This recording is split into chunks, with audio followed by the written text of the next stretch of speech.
Welcome back, everyone, to an episode of Touchline Takes. Today, we got a special one for you. We are joined by Minnesota women's soccer, Andrea Yoch. Andrea, thanks for joining us today. Thank you for having me on.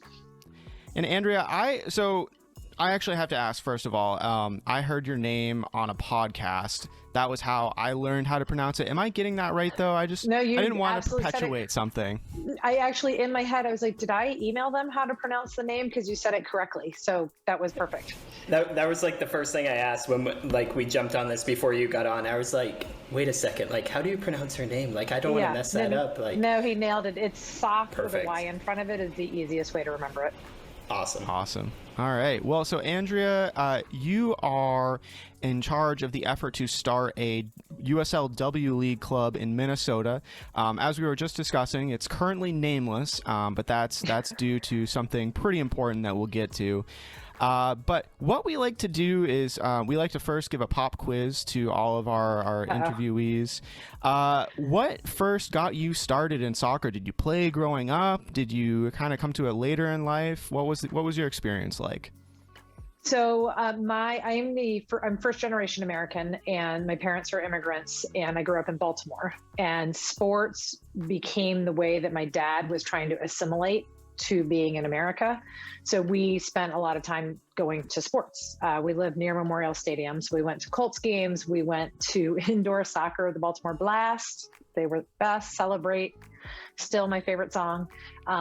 Orioles. And so the experience of going to sports as a young girl with my dad was amazing and taught me that you could just make best friends with the person next to you, even though you had nothing in common. And so as I get older and kept experiencing things, the Orioles won the World Series when I was 15. And, we went to the stadium at 2 a.m. to wait for them to come back.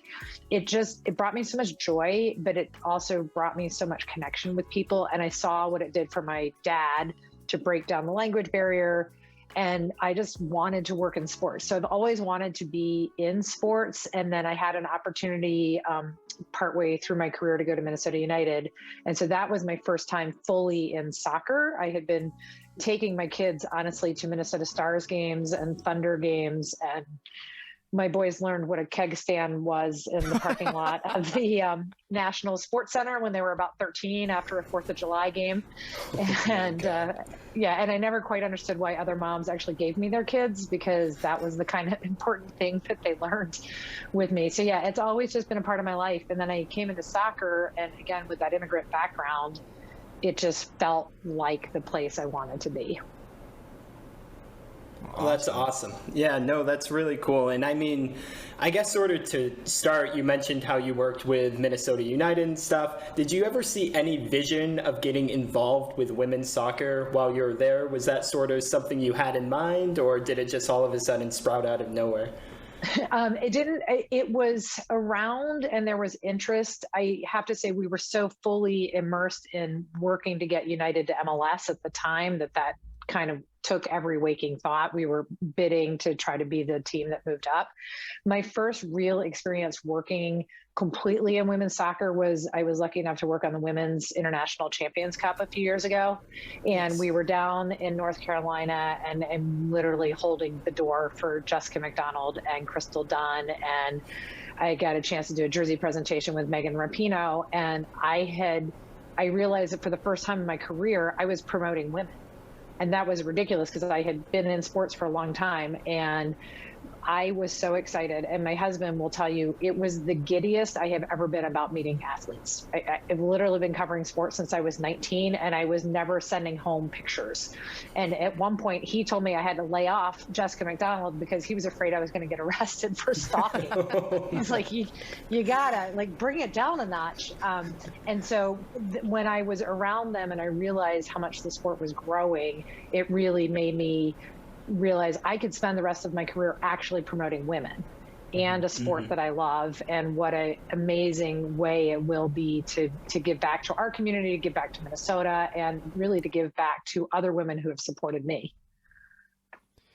And so we've seen a lot of growth in the women's side of the sport. I think especially in the last probably 2 to 3 years. On the club side, I would say, is where we've seen a lot of that growth. And with that, was that sort of what got the idea in your head? I mean, what started this whole idea when you finally had the idea of starting a club in Minnesota? So it was very much groupthink. Two gentlemen, Matt Provarsky and Wes Burdine, put the original group together. We went to a park. We sat 6 feet apart. It was during the pandemic. There was about 20 of us at the first meeting, saying, hey, we're thinking about exploring bringing a women's team to town. Who's in? And out of that came a group of founders, is what we call ourselves. And we just decided that we were going to go for it. So we started interviewing leagues. All these leagues had announced intentions of starting a women's league. So we started meeting with all of them. And the USLW was the one that was most aligned with our vision for equality and diversity and opportunity for women on and off the field. But most importantly, we told them no one was going to be able to write a big check and we needed to be a community-owned team. And they said, bring it on. And for us, that was the difference maker, because they weren't scared of what we were proposing. You know, we were just a group of citizens that really wanted to bring a women's soccer team to town. And the community ownership model was something we really believed in, but we needed the league to believe in it too, right? We needed a league to say, okay, we get it. Nobody's going to write a big check, but we're in this with you. Let's go. And so from there, it's just been a race. Was there any sort of, fear for you guys? Because the whole community-based funding and model is, it's a scary thought, when you first think about it, like on paper. Was there any fear that like the USL wasn't going to go for it, that you weren't going to be able to find a league? Because I think we should stress that this is unusual for USL. Very unusual. Luckily, we had a good role model in Detroit City. Detroit City had done it very successfully. And so we had our homework done when we presented it. So we weren't just sitting in a meeting saying, hey, we have this idea. Like, we knew how we were going to do it. And I think that helped. And the USL, I guess we were good salespeople. We were very convincing. What's been really, really fun is, as convincing as we were, all of us were still like, wow, we're really going to do this. And then the day we put the shares on sale and people just jumped in, we realized that other people believed in the vision that we believed in. And this wasn't just us being locked in our houses for a while during the pandemic, that we were really onto something. And it's been incredible since then. The response has been amazing.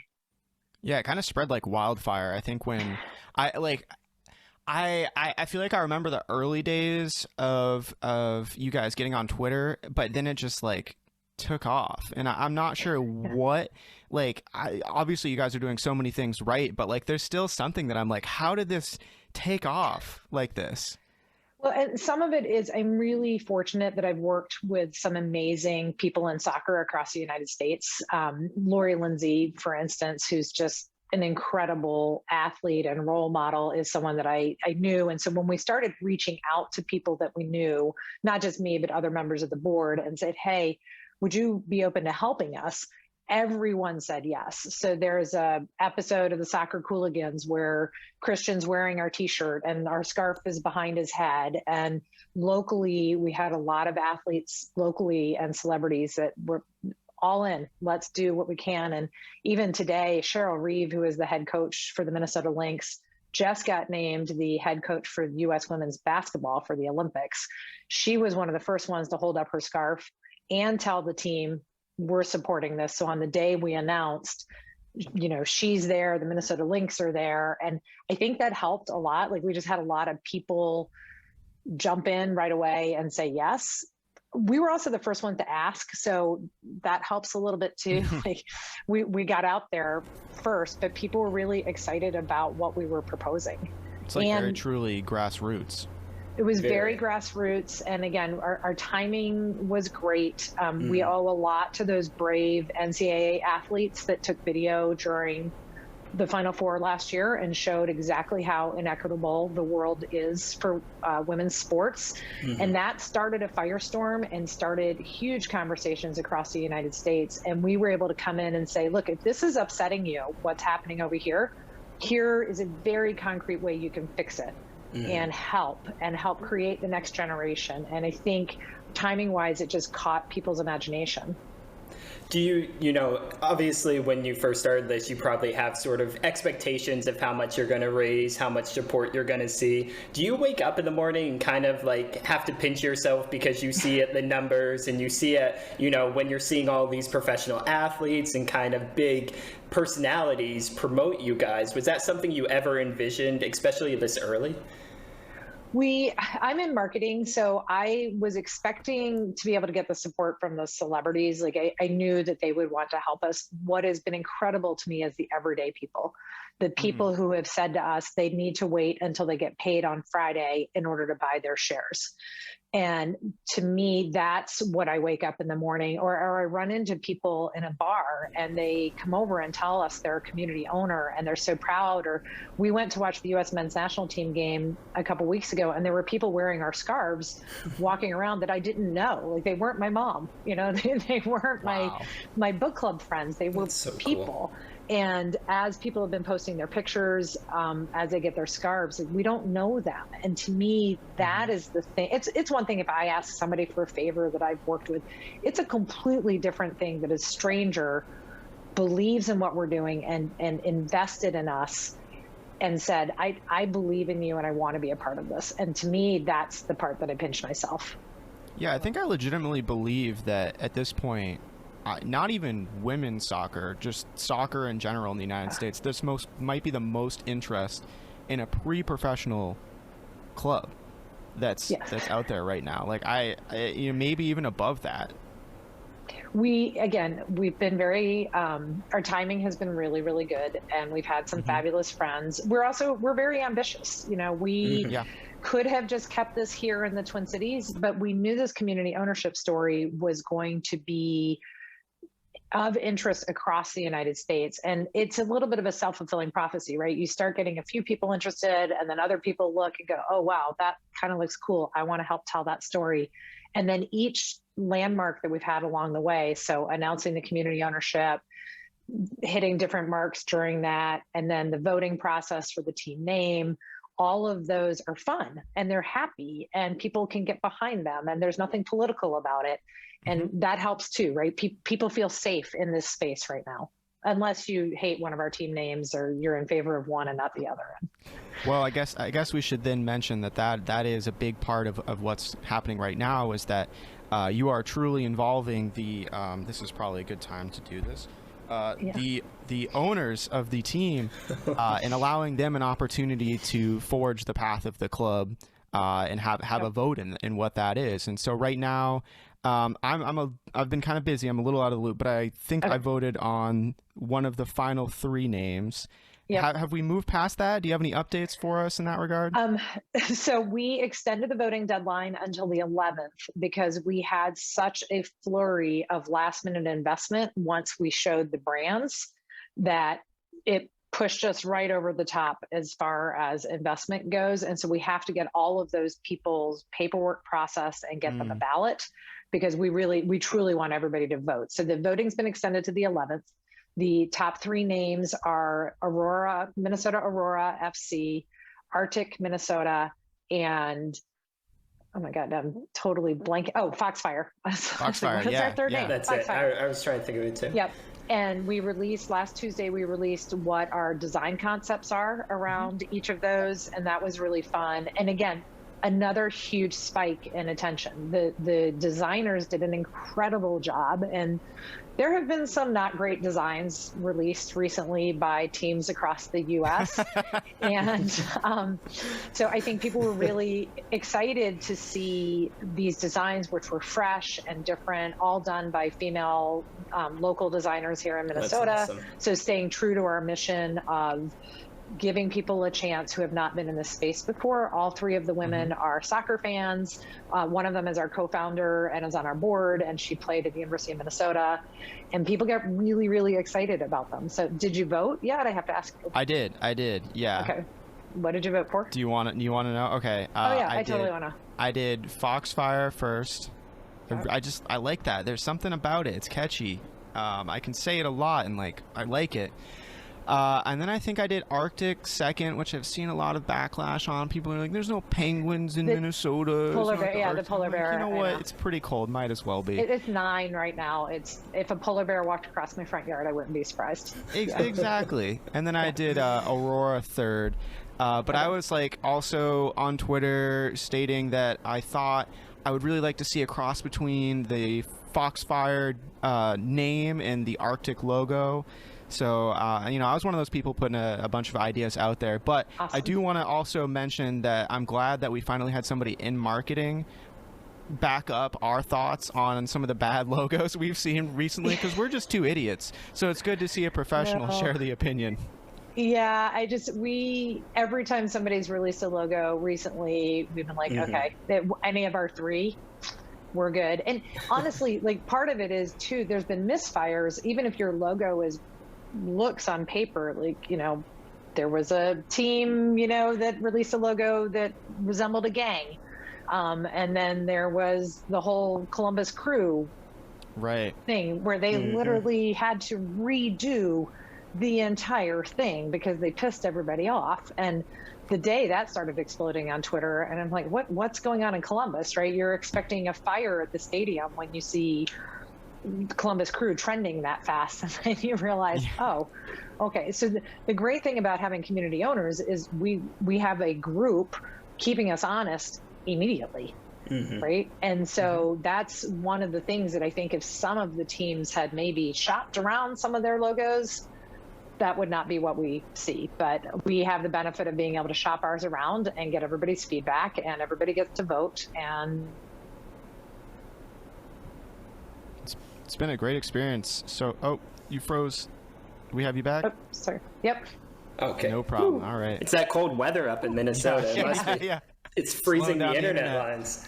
Andrea, we have to ask though, and obviously we understand if you can't answer, but is there one you prefer more than the other?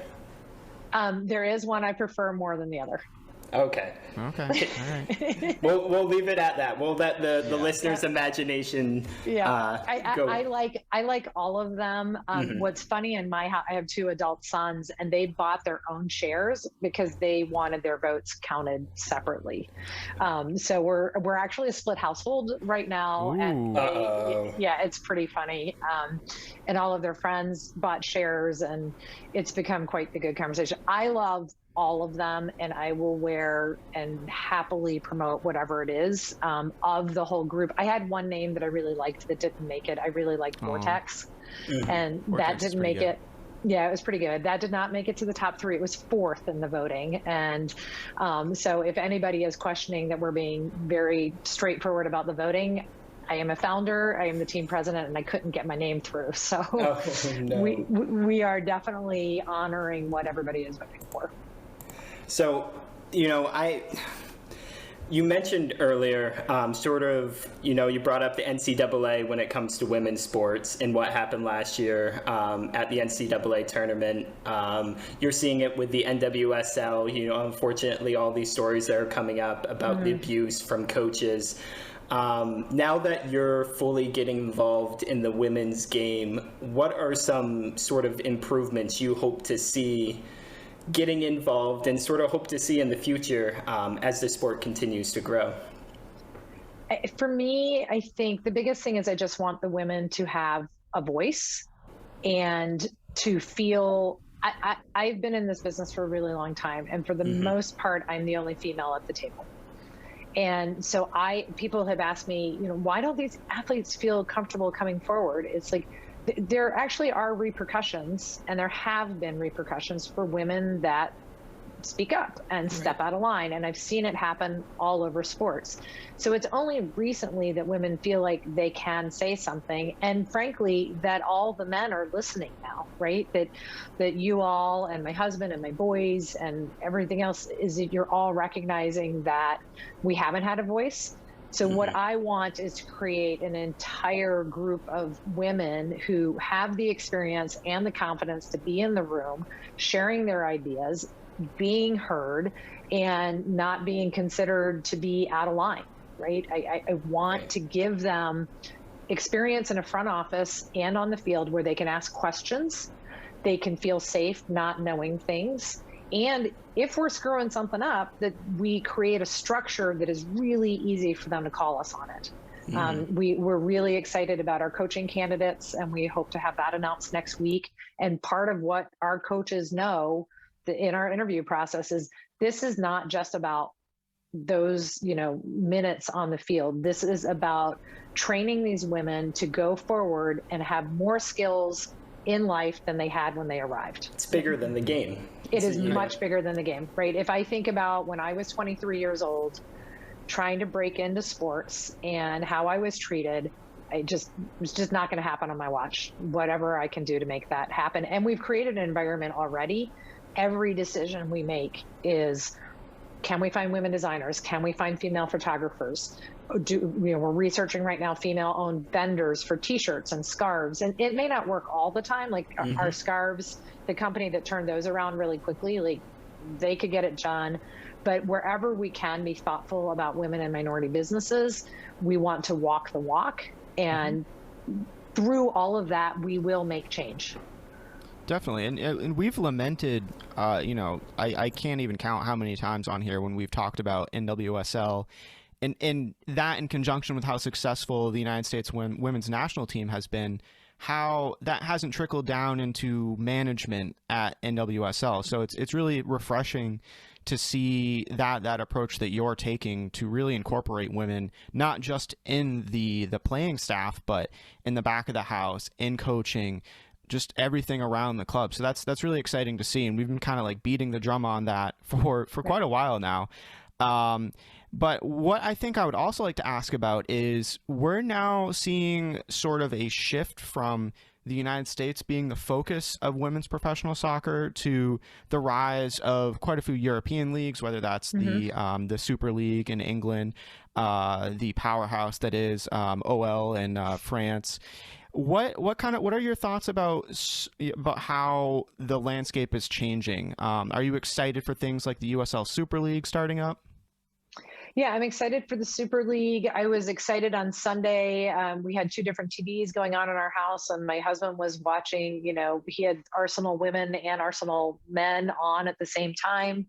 To see those FA Cup numbers were amazing. And the more I think that the American women are going back and forth also helps the American audience realize that, oh, wow, this is really happening everywhere.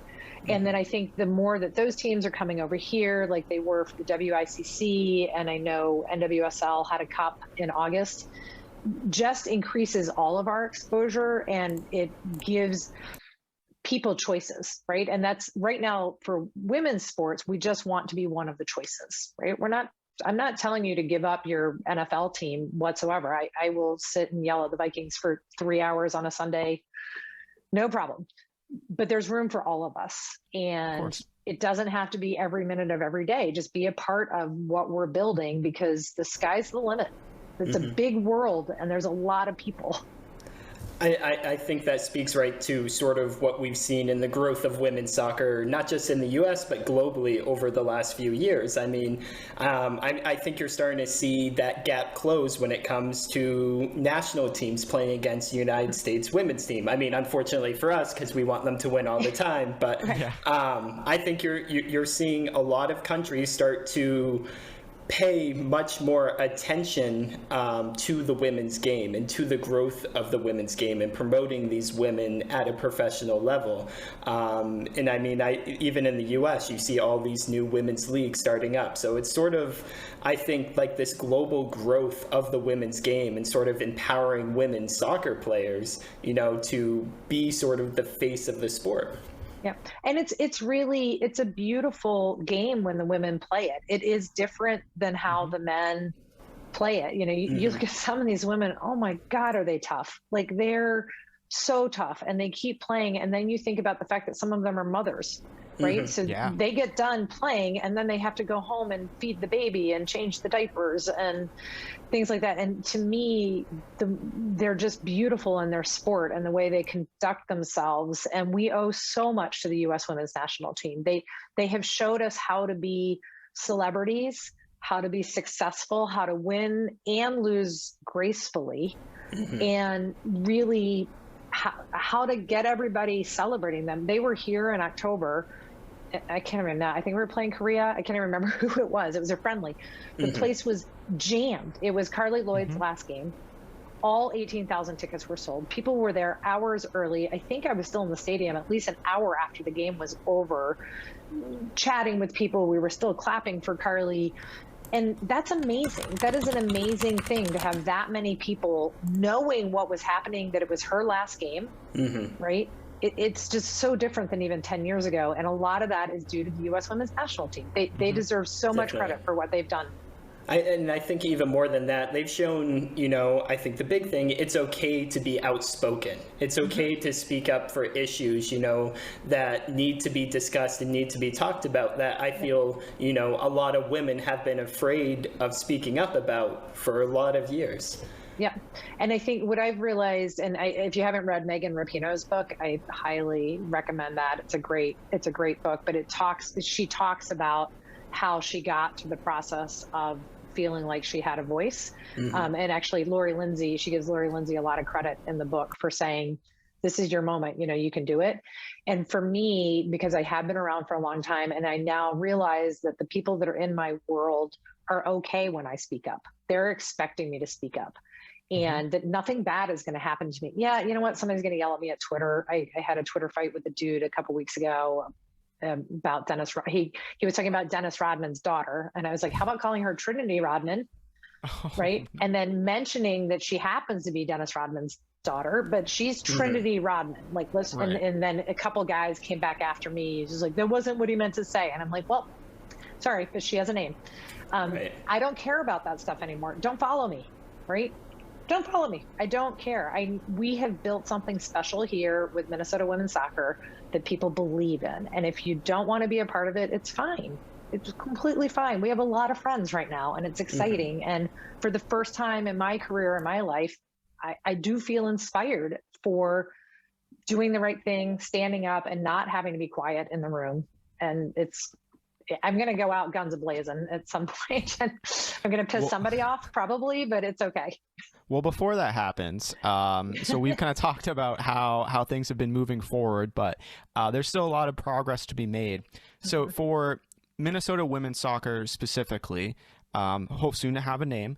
What do you sort of see as a measurement of success? What are some of your goals for, say, the next 5 or 6 years, things that your club can personally do to change the game? And you've already mentioned hiring a lot of female staff. What are some other areas that you would like to see progress be made in? Well, I mean, we do want to win. So I would be, not doing, we do want to win. Actually, I would love to lift that trophy the first season. We really, if we are successful, when we are successful, one, we will have been financially responsible with the money that everybody gave us. We need to release our financials every year because we are an investment company, community ownership. So we want to be able to release our financials at the end of the year and have everybody say, they were responsible. Like, we're really glad we invested our money here. We also really want to use that money to make sure that we're in the community so that our games are accessible for everybody. If we have to run buses in order to get to our games for families that maybe don't have transportation, we would like to be active in camps and the community and truly have open tryouts. One of our missions, and one of the things we're going to do with the money, is we are not going to charge our players registration fees. We are going to cover the cost of their housing, and we are going to make sure that they have whatever they need to be on our team or to come try out for our team. So that if we hear about a player that's on a full college scholarship that would really like to come here, and we have a position open for that player, we'll make sure she can get here. We don't want it to just be the people that can buy the plane tickets and, the housing and everything else. We want to make this an equal playing field, and the same thing for jobs in the front office. We really hope that we will give people opportunities that maybe otherwise wouldn't have gotten them because they didn't even know they could, right? They didn't know internships were a thing, or they didn't know that going and working game day was going to look really good on a resume. And so by just hammering all the time and physically being out in the community, I think we will be successful. And if we can do all of those things in 5 years, and our coaches are off coaching in the NWSL, and our players are playing around the world, and our front office people have all gone on and are running the world, we will consider this whole thing incredibly successful. Well, and I do have to ask one question. I know it's so early. This is probably a dumb question, but and it might just be a very obvious answer too. If the situation presents itself, would you like to move to the USL Super League? The way we answer that question is, if you had told us a year ago that we were going to have a fully funded, community-owned women's soccer team, we would have all said that you're crazy. And so at this point, we just are going to be open to whatever the future holds for us. Right now, we need to build this team, but this has been a wild ride, so everything is possible. I'll take that. I think we're just very excited for it. So we're trying to learn as much as we can about what's going on behind the scenes and what kind of ambitions are out there. You also mentioned that you were involved with. I'm gonna kind of delve a little bit into maybe just more your interest in the sport. So you mentioned that you were involved with the ICC. And we've had some iterations of that on the women's side. What would you like to see more of on that front? I know I believe there was one in 2012 through 2014. There was like a Women's World Cup, Club World Cup, and then there was a WICC in 2019, something like that. They did 2018, 2019, and then they did actually do one in 2020. They did? were Okay. they had 4 teams in Portland. So there's so much joy in bringing those teams from overseas to America. On the men's and the women's side, I was really fortunate to work on the women's side or the men's side too for a few years, and hopefully in the future, ICC will be back. But there is something so special about bringing these teams and these players over, like a Wendy Renard, who you've only seen on TV, and you've been wearing their gear and you've been buying their stuff, but you're never going to be able to go to Europe. And then they show up here, and yes, everybody knows it's preseason and everybody knows that it's friendly, but they're still live in person, right? Mo Salah is still taking his picture with you and your kid because you drove to Ann Arbor to see them.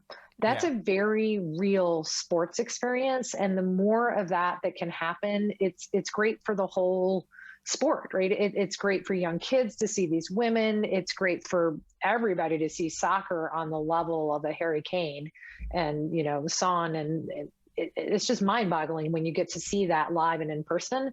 So I just want to see more of it because we all can't go to Europe. Totally agree. And, especially any chance to get OL over here too. And I think the reason why I mentioned OL a couple times, if people aren't aware, is that their owner, I'm blanking on his name, I think it's like Allus or something like that, has put so much investment into the women's game. And here too, with it's OL Reign as well. Reign. Yep. Yeah. So Yep. it's just cool to see what else is happening in other parts of the world. We have you here showing what can be done at the grassroots level, and we have that showing what can be done all the way at the top of the game. Right. It's very exciting to see where things are headed. And really, the owners kind of figured it out first, right? All the owners started crossing the ocean and investing, Fenway Sports. Everybody, you need a chart to figure out who owns what. When you start putting all the American leagues together with all of the European leagues, it's like, whoa, everybody's related. So the more all of the big boys and girls are chatting with each other and realizing that we can all do this together, I think the better it is. And then there's so many unexplored countries that I think will all start coming on board. And, in Minnesota, we're particular to the Iceland national team because they gave us the skull chant that we use. So I just think there's so much possibility. And with all of the media now, right, and all the channels and Paramount and everything else, show it all, give it all to us, let us all choose. Yeah, no, the sport has never sort of felt more global than it is now, both on the men's side and the women's side. I mean, I can't imagine when I was a kid, just waking up and not having to, scan through all the channels to see if they're showing just one of the games I wanted to see that weekend. Now you buy a subscription and you can get every single game. So it feels a lot more accessible for the younger generation to help grow the sport. Well, and it's hard too. Like if you're on Twitter, like today, I really had a lot of work to do. And then all of a sudden I started seeing the Champion League tweets come in and I'm like, no, I can't turn on my TV. Like I need to work, but it's great. There's soccer. I was even laughing with my husband on Monday. He's a poor, sad Arsenal fan. He came home early to watch Arsenal Everton. And so I'm on Twitter and I'm watching the game with him and I'm thinking everybody I know is watching this game and it's a Monday afternoon at 2:00. Right. Mm-hmm. But that's such a cool thing, right? It's no, soccer fans are not in the closet anymore. We're all out here admitting that we're watching soccer on a Monday afternoon. It's beautiful. Well, exactly. And I mean, we've got the Premier League, which just, I think NBC bid $3 billion over like 4 or 5 years for the overseas rights. But just the more overseas Rebecca. rights. Yeah. And I mean, Rebecca, that's all I want. And we have grassroots women's soccer. I checked this morning, and it looks like the total was 1,178,000 that you guys have raised. Just crazy numbers that I think even 10 years ago people would have shook their heads at and said, they would have laughed and said, and even you said like a year ago, you guys never would have expected being sort of seeing this much support, seeing this much, just sort of, backing. It's actually kind of funny because my wife's from Brazil and she was telling me like, hey, did you hear about this, grassroots women's soccer club? And because she saw like in her Brazilian media on Twitter, that sort of thing. So like, wow. It's sort of a global thing. It's become like sort of this story of grassroots. This is what you can build with community support because, I think a lot of fans of a lot of clubs is like you sort of mentioned with the rebranding. They're like, what are you doing? Like if you were to ask 3 fans, they would have been like, we've all said no. Yeah. No, nobody would have agreed to this. So, what you and what, sort of the community has done and is continuing to do in Minnesota, I think is definitely sort of, it's the picturesque of what everybody wants in a professional sports club, not just soccer, but I think, you look at any sport, like this is what the community and the fans want. We all would like to be in the room when some of the decisions are made. And we know we're going to have some rough moments, right? We're going to have to make decisions about players and coaches, and we're not going to be able to take that all out for a vote to our community owners. But we hope that along the way, they will have built trust in us so that when we do have to make those hard decisions, they know that we're doing it in the club's best interest. And we've fielded a lot of calls from communities around the world over the last couple of months asking how we did it. And so we've been sharing as much as we can about our experience with WeFunder and kind of where the hard parts are and things to watch out for. And we hope that we've inspired other communities. We would love to see this become a model. Is it going to become a model in the Premier League? No, probably not. I don't know that you can get community ownership for, I think I just saw the new MLS expansion fee is 40 million or 50 million or something Pocket for change. Vegas. For Vegas. Million or something crazy. 100 million. Now, I saw it in the commissioner's State of the League address yesterday.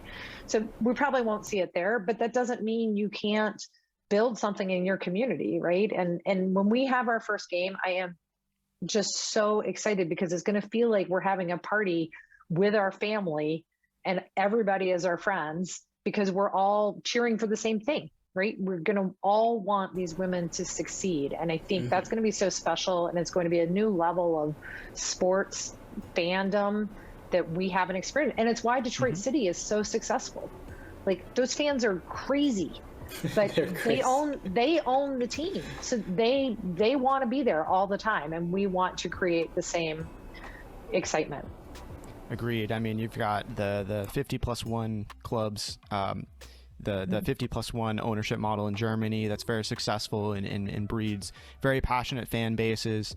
You mentioned Detroit City. You've got Chattanooga. All very inspiring. We're very inspired by you, even more so now. We thank you so much for coming on the pod with us and sharing the vision, the buzz, everything about Minnesota women's soccer. Once again, soon to have a name. Keep posted on Twitter, everyone, because Minnesota women's soccer is very active. That'll be January, so you don't have to refresh every day. We won't announce the January. We need to finish the voting, go to legal, tweak the designs, and then come out in January. We also need to have cool merch ready to sell. Of course. Gotta have that ready. Gotta have that, yeah.